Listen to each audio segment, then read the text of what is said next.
Welcome everybody to the Saturday Service Podcast. Hope you guys are having a great Saturday today. I'm your host Strummer Rouse, and each episode is going to take us through the unique journey of a different young entrepreneur and how they got to where they are today. Today we are joined by the one and only Leo Liu, one of the founding fathers of reselling, Hollywood store owner and former Melrose store owner. Quick moment of silence for Relevance. Appreciate you having me on. Founding father is crazy. Makes me sound like Unc, but it's all good. Appreciate you for having me on, though. Of course. So we'll just jump right into it. Leo brought me a matcha today. Where's this matcha from? Had to. It's from Damo, Koreatown. Been big on the matcha wave recently, so. Shout out Damo, not sponsored. Shout out Damo. Need that free promo. Sponsor us. Yeah. All right, so tell us a little bit about like your childhood and what it was like growing up with your parents, your household, stuff like that. Yeah, I mean, growing up, I was in like a pretty nice neighborhood. I would say my parents raised me right, but they were pretty like, I would say like middle class. Okay. Yeah, very nice neighborhood. Never had to like worry about too many things growing up. I played golf throughout my childhood when I was like starting when I was 4, and played all the way through high school. Went to a school called, you go to?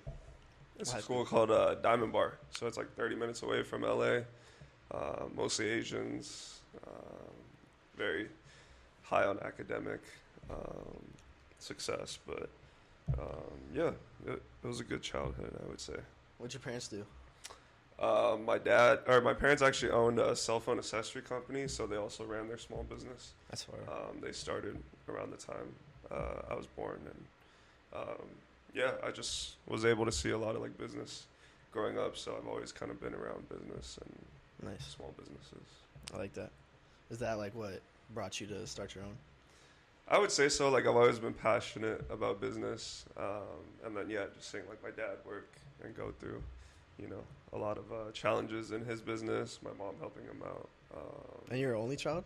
I have a sister, older Okay. sister. She's 12 years older than me.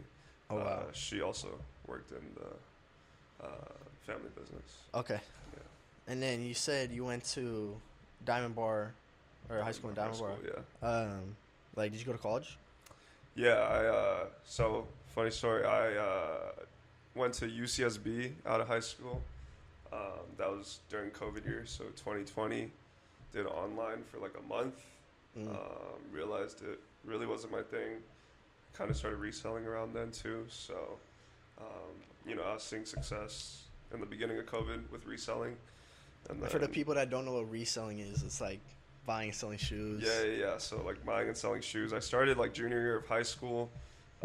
Gradually like kind of built my way up. Obviously started with like 1 shoe, 2 shoes, and then Yeah.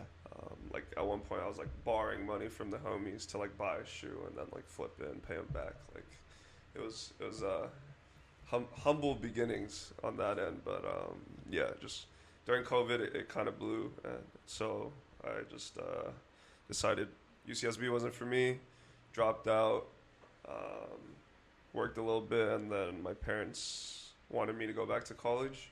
So How'd you feel about that? I mean, in an Asian family, I feel like college is pretty important. Obviously, Yeah. at the time, like I was making a little bit of money, and I was like, oh shit, like I don't want to do college, like every kid kind of says. But I mean, I think it's important. Looking back, it definitely helped me out. But yeah, I went to community college, Mount Sac, around my area. It was pretty cool. Yeah, did 2 years there, and then transferred to USC. Yeah, and then was at USC for 2 years. What'd you major in? Business. Yeah, business administration. So, you said you started reselling around COVID. What got you into that? Like, what started that passion?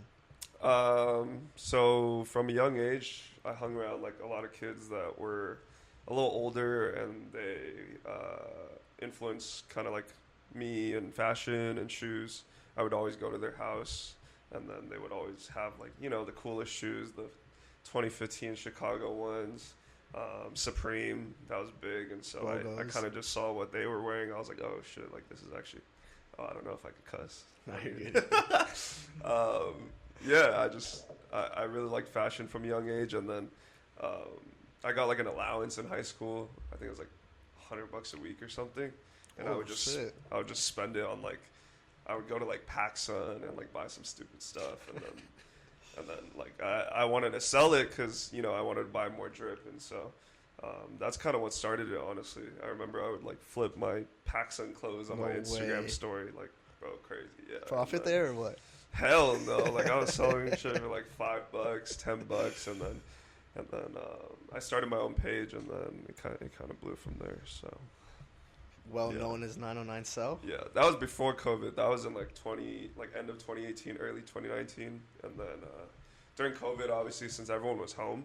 It made it a lot easier to kind of blow up because everyone was just on Instagram. Bored. I remember I used to go on live and do like unboxings and people, just finding different ways for people to interact with the business. I went on live and did like raffles were a big thing at the time. Yeah. So like you would have two people pay for like half of a shoe and then you would just raffle off the shoe and people were like addicted.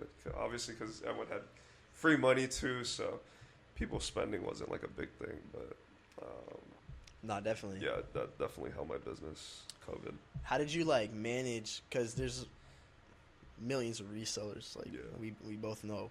How did you like manage to be different or stand out? Like why do you have 20K followers and this person that's doing the same thing has 5K?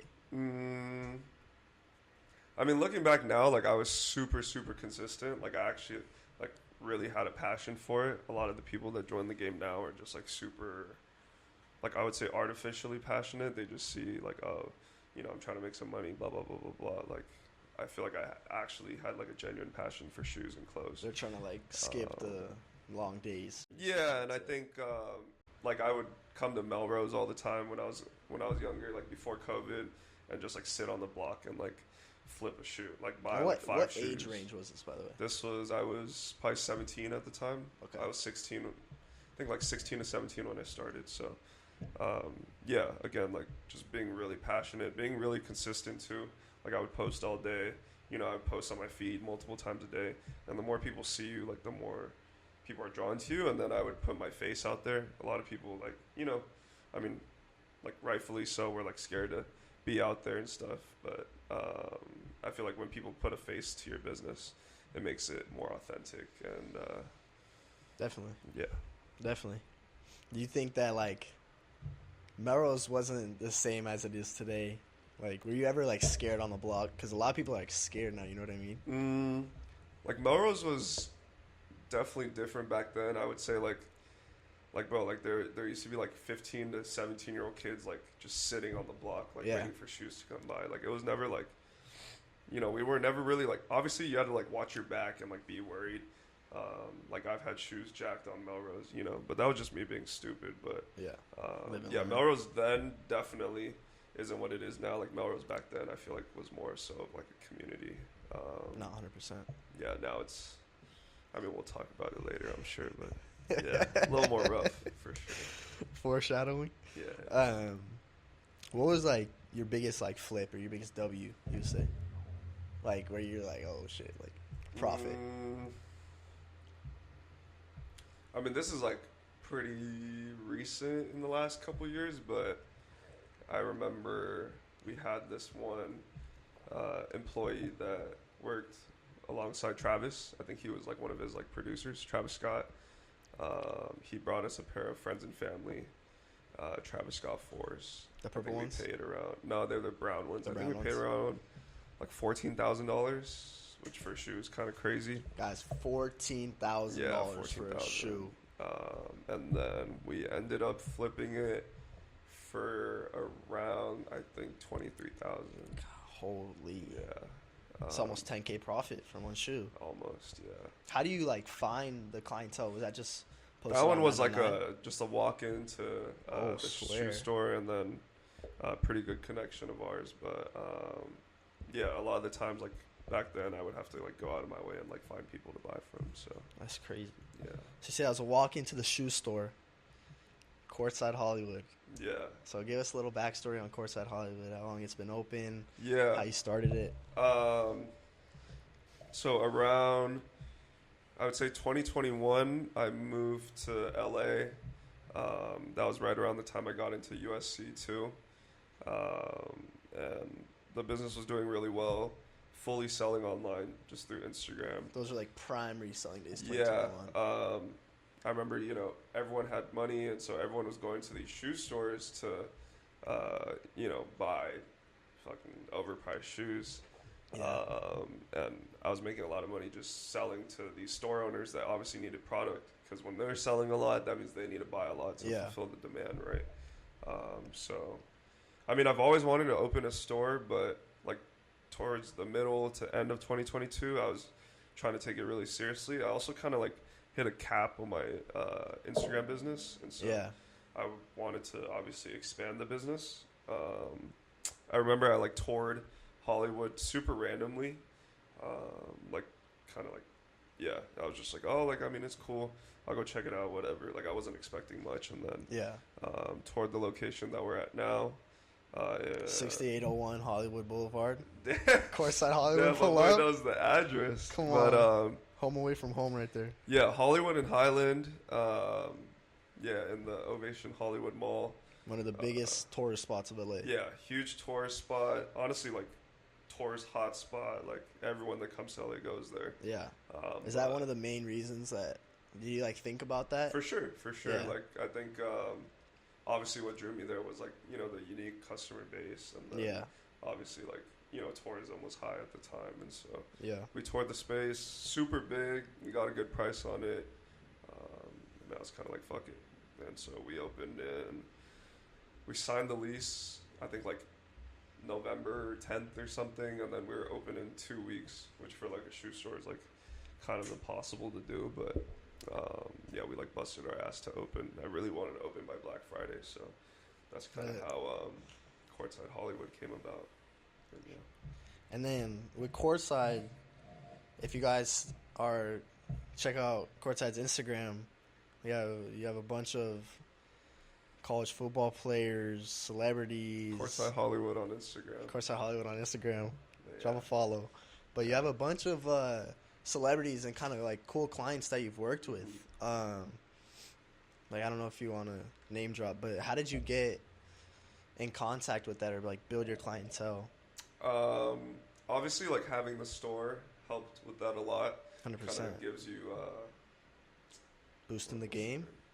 No, I think people Validation? just trust you a little more, and it helps with your name recognition. Yeah. But yeah, I think right around the time I opened the store, I was I saw like a couple people like tapping in with like college athletes and stuff, and I was like, oh, okay, that's kind of cool. I wanted to, branch out and kind of get into that space. Yeah. Luckily for me, a lot of like the earlier clients that I was working with actually got big in the NFL. Like the first college player I think I tapped in with was Jaden Daniels. He's like a huge, obviously NFL star now. Bryce Young, NFL star.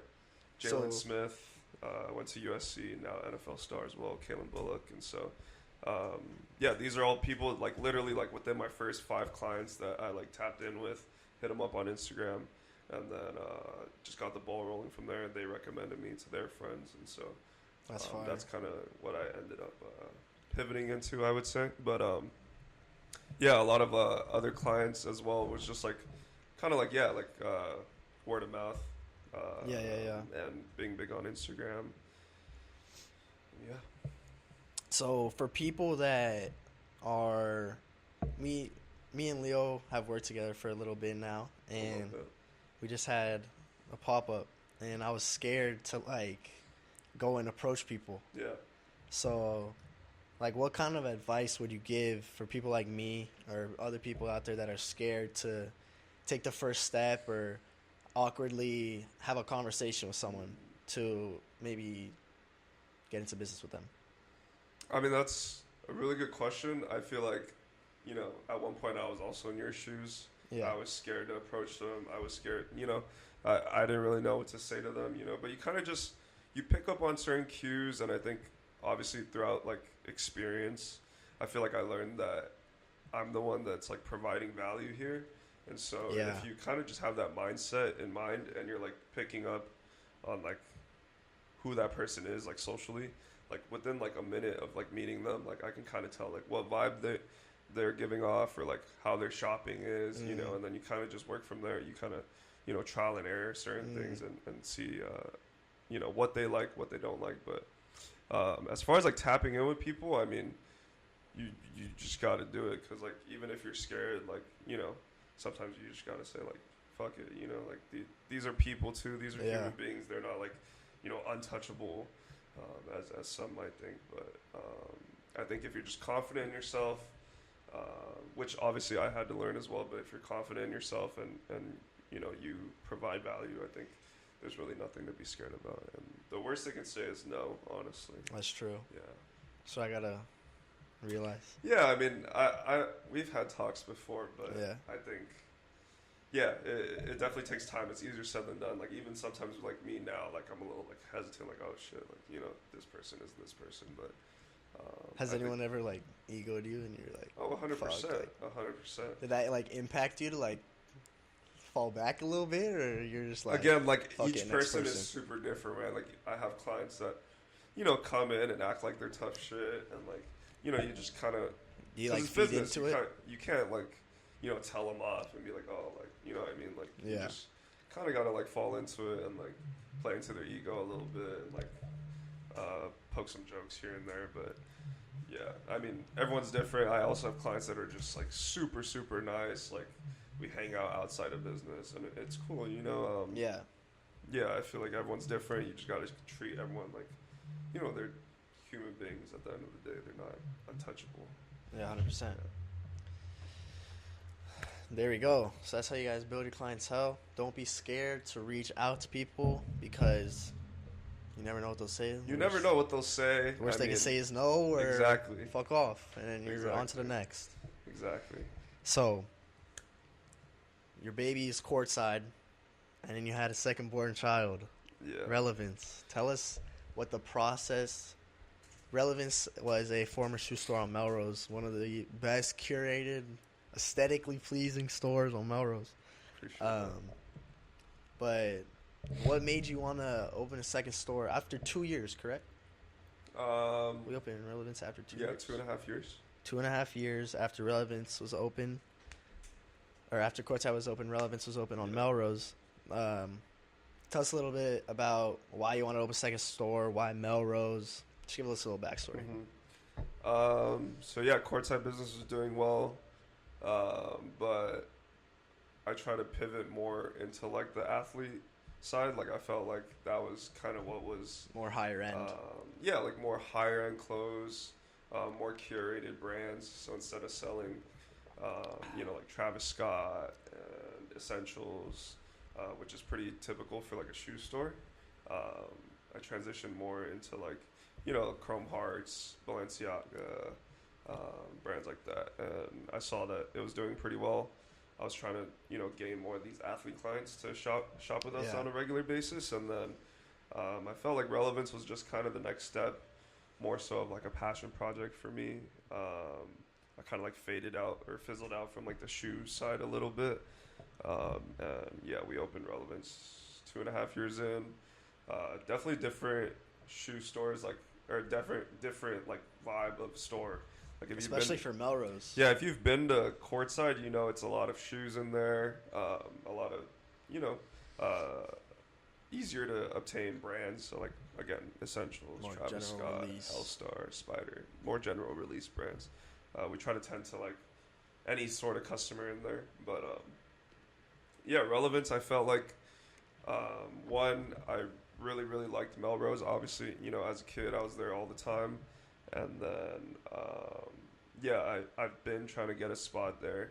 I felt like, you know, especially with, like, buying, like, Melrose is really known for being a good, like, buying street. So people will literally just bring their stuff there and sell their products. If you're a reseller in LA, you know Melrose is a second home. Exactly. For business. You know that Melrose is good for buying and selling. Like, a lot of people bring their stuff there. And so I felt like perfect opportunity was to be there and also kind of grow this clientele, because brothers like random celebrities, athletes, whoever, just walking on the streets like all the time. And yeah, luckily the spot that actually Cookies and Kicks used to be at, which was a former store that I'm sure a lot of you know, but I used to work there as well, opened up beginning of this year, so what, like January 2025, and then yeah, kind of just made a move on it, and then took a couple months, and by April, Relevance was open, second store. And as we said earlier, RIP to Relevance. So, if you guys don't know, Relevance did unfortunately get broken into at like 3 a.m. on a random Tuesday, I think. Yeah. Tell us a little bit about. I keep saying, tell us a little bit about. Tell us about how. What it was like. How'd you get the information? How'd you get the news? How do you feel in that moment? Yeah, it sucks because honestly, like, we were open for exactly a month, and that month was going like super well. Like, every person that came in was like, "This is the best store on Melrose." Like, literally, by far. bro, I swear, being at that store like brought the Melrose spirit back. Like, you know what I'm saying? Maybe a little bit for sure, but I just felt like Melrose was dead. Yeah, I just felt like we brought a lot of value to Melrose. We had really good curation. We had brands that people weren't really like able to get access to, like a lot of Chrome Hearts, a lot of, again, Balenciaga. We brought like Instagram brands that were trending towards like athletes, like Raspberry Hills, HMDD. These are big like Instagram clothing brands right now. We also carried Pally and ERD, which we were definitely the first store in Melrose to do. 100%. And now, a lot of clothing stores are carrying them, but Go Yard, no one had Go Yard. We just had a lot of stuff, but obviously, with the good eyes also comes the bad eyes, and so towards the end of May, like around a month after we got broken into, and yeah, it was tough. I was sleeping. It was like 4 a.m. Felt like my phone vibrating, and whenever you get your phone vibrating at 4 a.m., it's can't be good. Can't be good. And we got a call from our alarm company. Rushed over there. It's devastating. I mean, you work so hard to build something, and I guess LA's kind of known for this now, but someone drove a car straight through our gate. Crazy. Yeah, it's crazy. It's really sad, actually. Every time I think about it, it's like, oh, fuck, but I mean, it is what it is. I'm a firm believer that, things happen for a reason in life. And yeah. I mean, like, it sucked. Melrose is known for this day and age getting broken into. Like, when you were opening Relevance, was that like one of the first things that come into mind? Like, did you think it was gonna happen, but later? I definitely, like, obviously had the thought in my mind, but I didn't think A, it was gonna be that soon. Yeah. B, it was gonna happen in the way that it did. Yeah. And yeah, I don't know. Maybe I was just a little oblivious. I don't really know, but it seemed like for a while it was like doing more so like okay, like there wasn't too many break-ins. It was like getting a little safer. Like for example, back in like 2022, 2023, like Melrose was big for like people getting robbed of their watches. Like people would run up and just get like shot. You know what I mean? Like, and obviously that turns away people from the street. But I felt like maybe like the year or so prior to us getting there, like there wasn't too much that was going on, and so I thought, okay, maybe the area is getting a little safer. And I mean, looking back now, I mean, not the best idea, but you live and you learn, right? Like, 100%. Yeah, it's life. Yeah, it sucks, but it is what it is. So, you've had 2 stores. You still have one of them.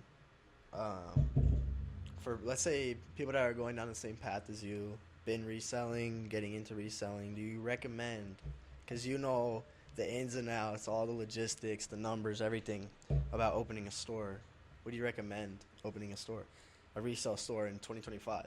I would definitely say, like, the markets are changing Honestly, like when I first opened, I would tell people not to open a store. Like even now, like when people ask, like, oh, like should I open this? Should I open this? It's a lot harder it's than like, it looks. It's a lot harder than it looks. It's not as like like glamorous, as it seems.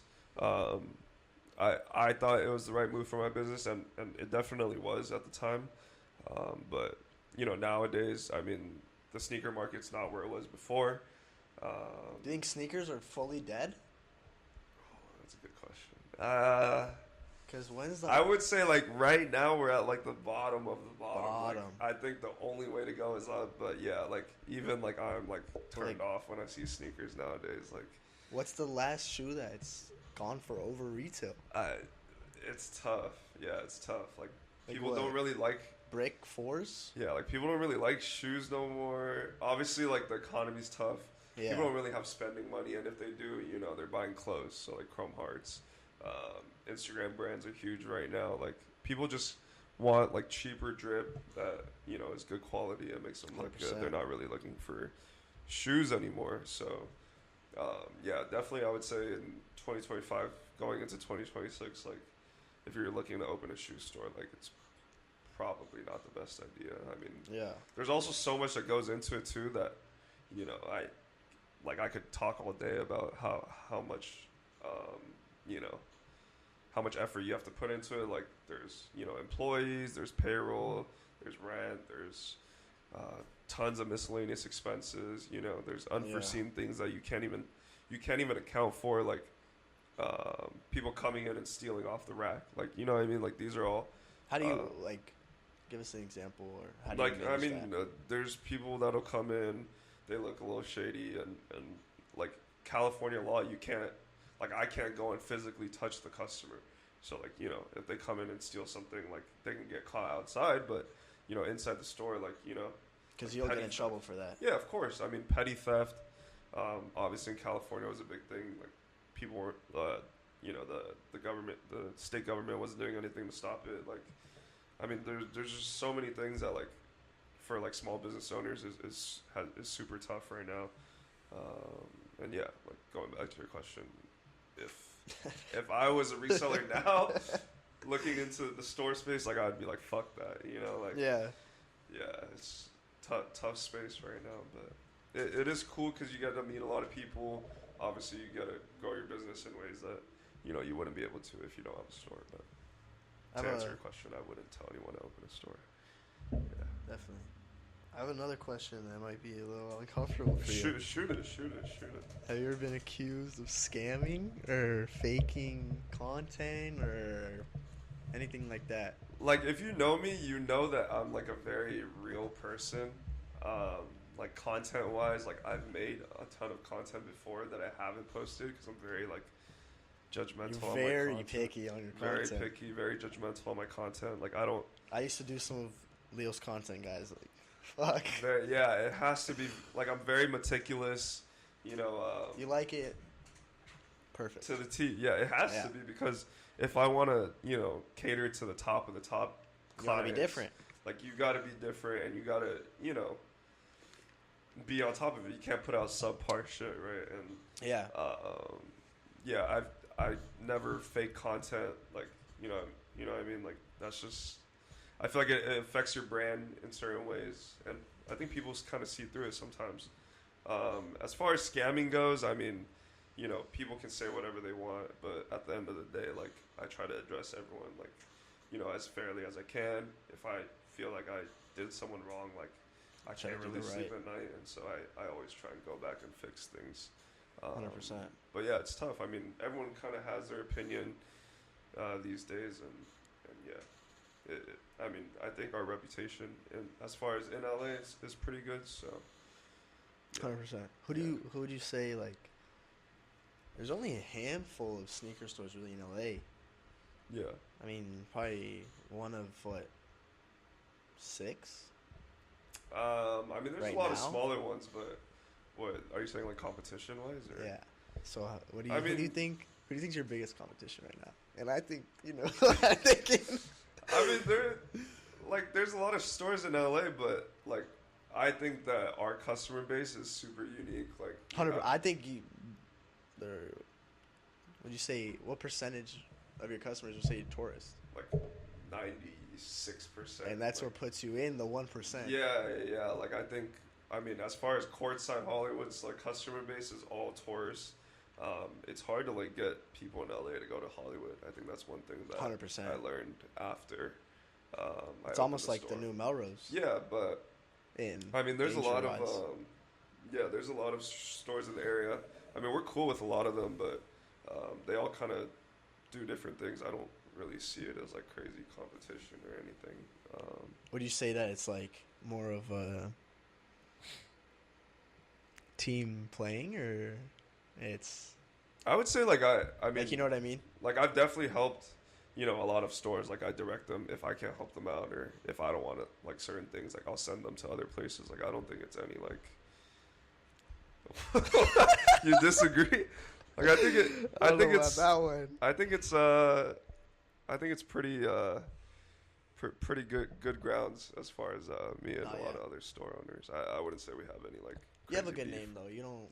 Yeah, you don't have any beef. Yeah, and like if other stores, like if you have beef with other stores, like they'll badmouth you to other people, and it doesn't work out for anyone, honestly. Have you ever had like a client like cheat on you, and like? Oh, 100%. Take that shit personally, or you're just like, fuck. It is what it is. You gotta better yourself. It's part of the game, Yeah. Obviously, since we're trying to move into more of the client stuff, clients shop around and they'll say things about certain places, but at the end of the day, like it's all love, it's all business. Like it's not really personal. 100%. Yeah. Do you have any projects that you're working on? Is there gonna be a Relevance 2.0? Are we gonna Courtside is gonna be the main focus? Yeah. What's the next step? Definitely working on stuff. Or is that like going back to Relevance, Melrose? That one is permanently shut down, unfortunately. Just the risk is a little too high, and so sad. It's sad, but risk is a little too high, and just the area, it is what it is. But we're working on something else right now that we should be able to publicize in a little bit. But Stay it's tuned. exciting. It's exciting. That's fire. Yeah, I'm excited to see what you come up with. Thank you. One of the best. Thank you. Tell me about what has been like, besides Relevance got a car, ran through it, like 8-9 heads just went and ransacked the whole Been thing. through it all. Like literally. Besides Relevance, what would you say one of your like biggest L's has been? Ooh. Besides like getting broken into or robbed petty from the racks, like what has been one of your biggest L's? Whether that's losing profit on a shoe or investing in a brand that fucking tanked. Yeah. Oh, easy one. I've gotten scammed. Like, getting scammed is honestly like part of reselling. Having like, a store, especially. Yeah, it's just a cost of doing business, chargebacks. I mean, there's so many things. Like, I've been scammed and I don't even have a store. Exactly. Like, shit doesn't even faze me no more. Like, I remember the second day we were open at Courtside, there was this like couple that came in. They bought like 5 or 6 shoes. They spent like almost $3,000, and then boom, they charged back like literally a couple days later. Like, so do you get hit on that? Oh yeah, you lose the money. Like it. And there's no way around it. You can't call the bank and be like, "Yo." Unfortunately, no. Like certain things. Like I mean, we didn't really know at the time, but like there's certain processes that they do. Like like maybe it's someone else's card, or if you're not careful enough. Like sometimes even if they Apple Pay, like it's certain like. We do not take Apple Pay at Courtside. Yeah, very certain things that they can do to help their case. But yeah, chargebacks, we've gotten hit with a couple. We're pretty good at it now, preventing it. Getting scammed. I mean, I think I've definitely gotten scammed like multiple 5 figures over. Wow. It's bad. What else? What's been your... We actually talked about this when we had our pop-up. What's been your, like, best-selling, most profitable brand, and what fucking you still have tons of inventory of? Like, what's been a brick and what's fucking your main income? Like, what's your I would best say profitable we brand? have definitely capitalized on obviously like Chrome Hearts. Like I think everyone and their moms in LA wants Chrome Hearts. Literally. And so we definitely I think capitalize on that trend.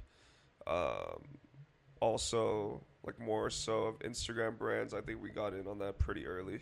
I think you'll see a lot of stores started carrying it now, but HMDD, we have a good relationship with them. Raspberry Hills or GV Gallery, we carry a lot of their products, and I've been buying that brand since like 2020. Like I think people just started finding out about it like maybe 2-3 years ago. But yeah, those are pretty big brands. I would say like brands that like I'm more so I guess stuck with or just not selling as well.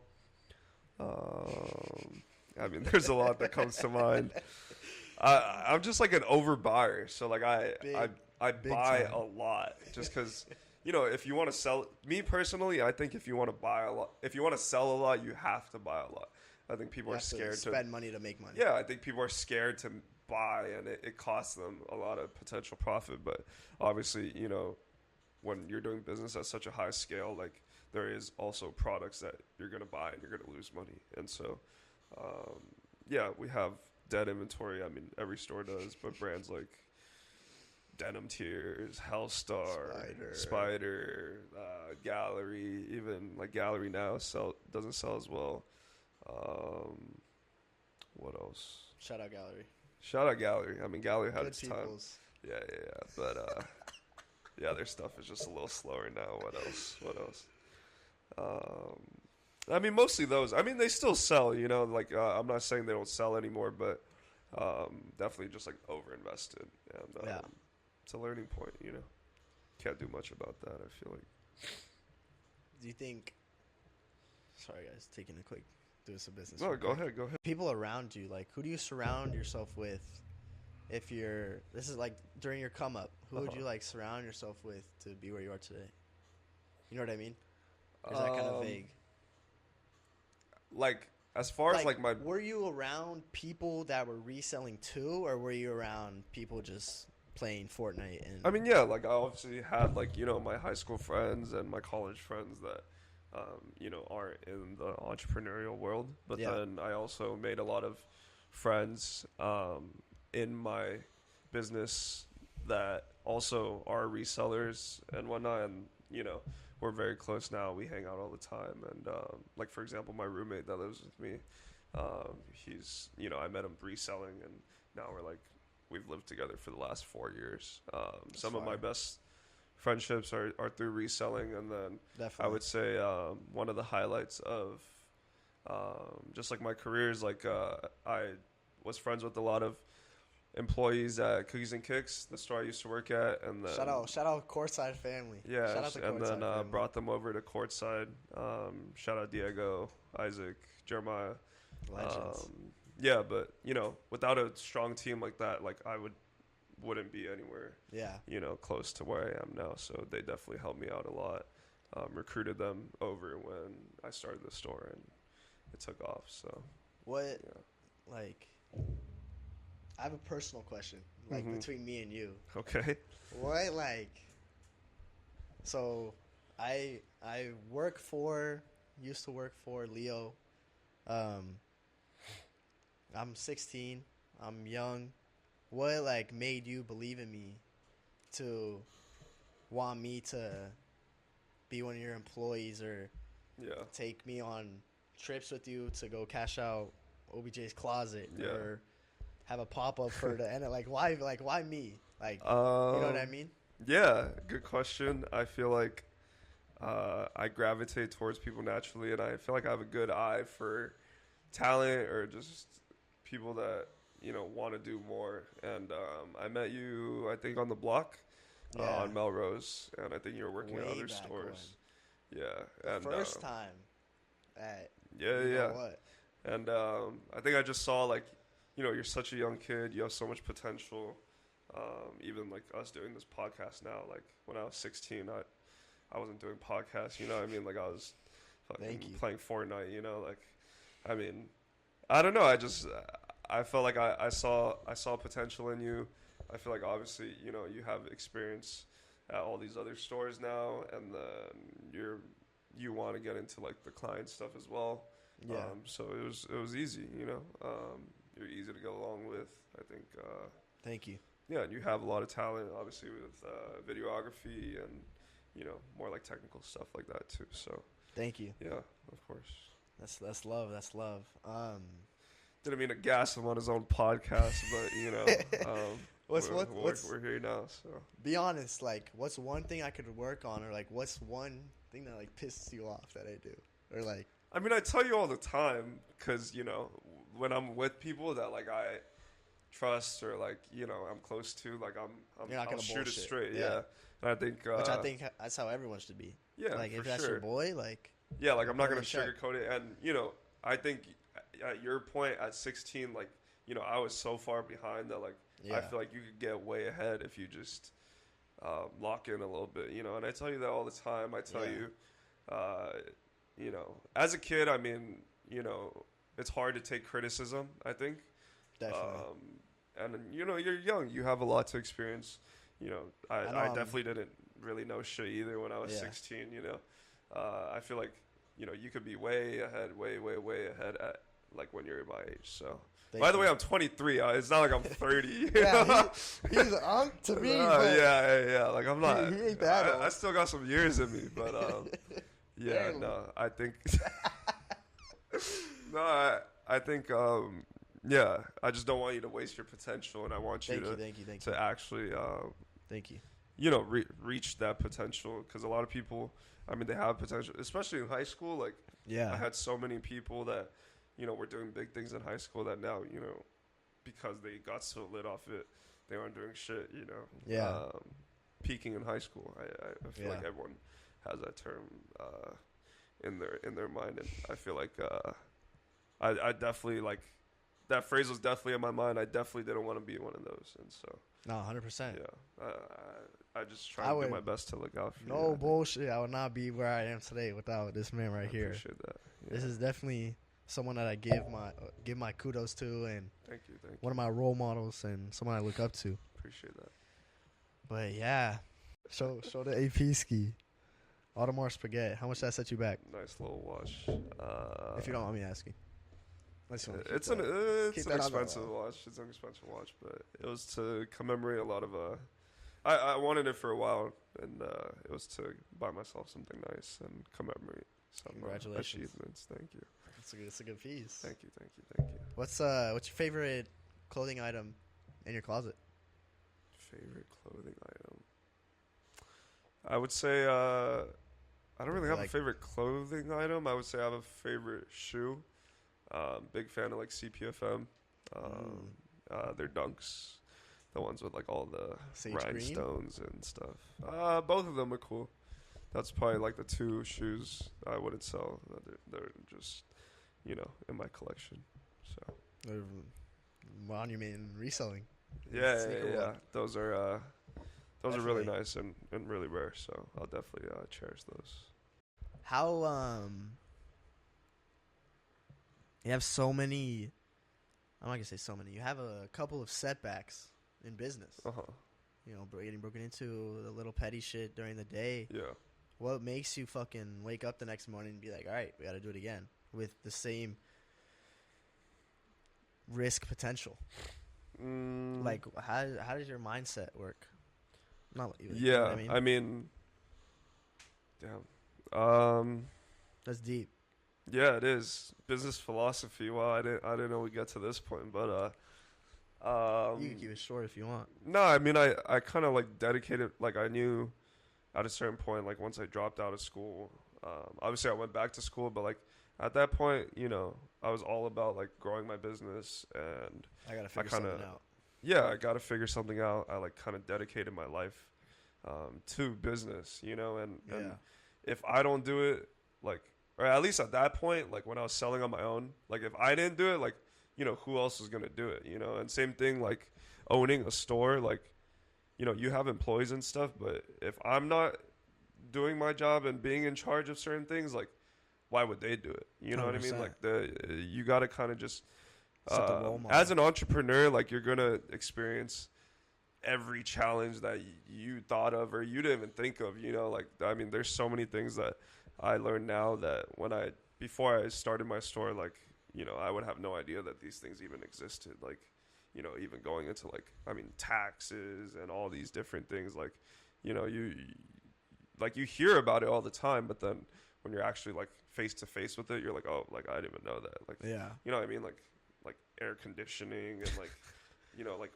we had like our toilet like pipes.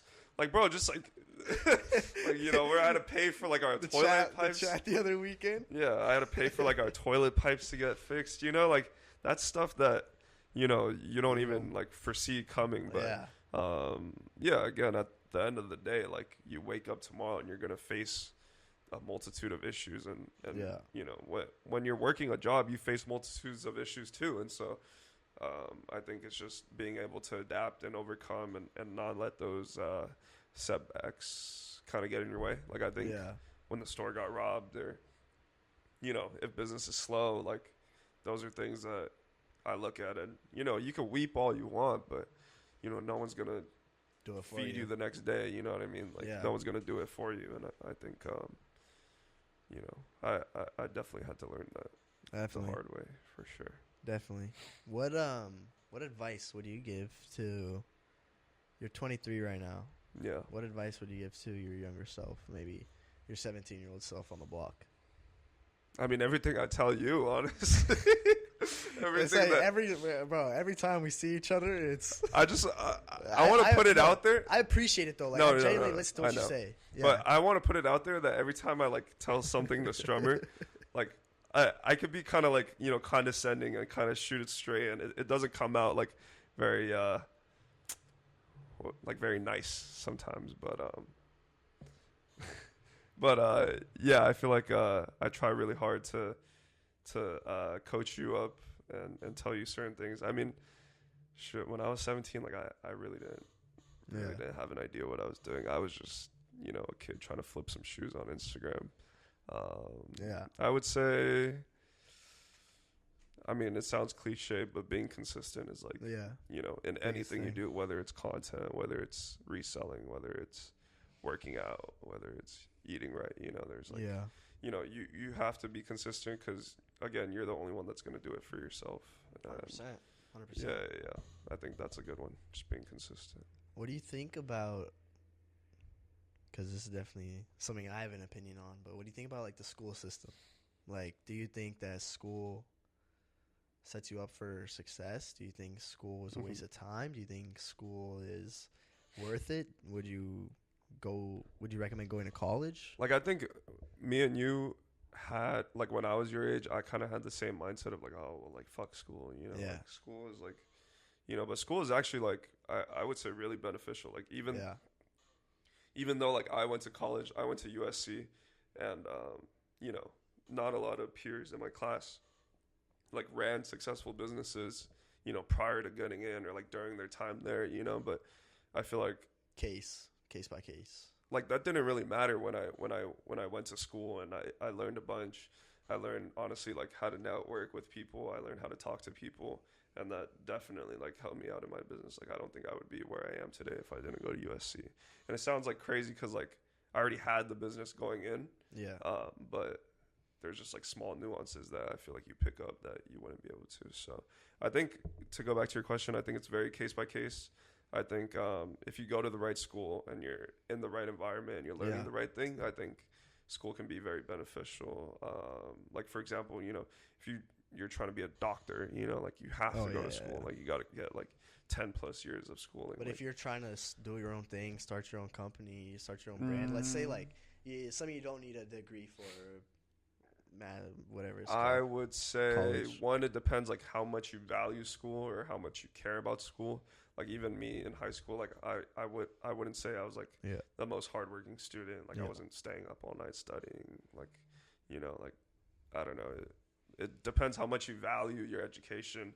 But then I would say, like, yeah, it does matter because you could go to a school and learn and meet X, Y, and Z person that you would have never met, and these people Definitely. can influence your business for the rest of your life. Like, you know, you meet people in college that will change the trajectory of your life, and I think it's Yeah. important for sure. Obviously, like nowadays in the big 2025, like there's kids all over Instagram that are flexing their money. They're like, oh, you don't need school, like blah blah blah blah blah. And like, yes, at a certain point they're correct, but I think as an overarching theme, I think school is important. There's like maybe the 0.001% that don't go to school and do really well, and I don't think people should hyper focus on that. But obviously, when I was your age, again, I thought the same thing as you did. I didn't think school was like, you know, necessary, but I think it was beneficial for me. That's awesome. That's awesome. Yeah, I think that's gonna wrap us up. Sure. Yeah. Just to close out, Leo is one of my role models in life, one of my big brothers. Definitely someone I'm grateful to have in my life. Most of my kudos to him. He's definitely someone that believed in me.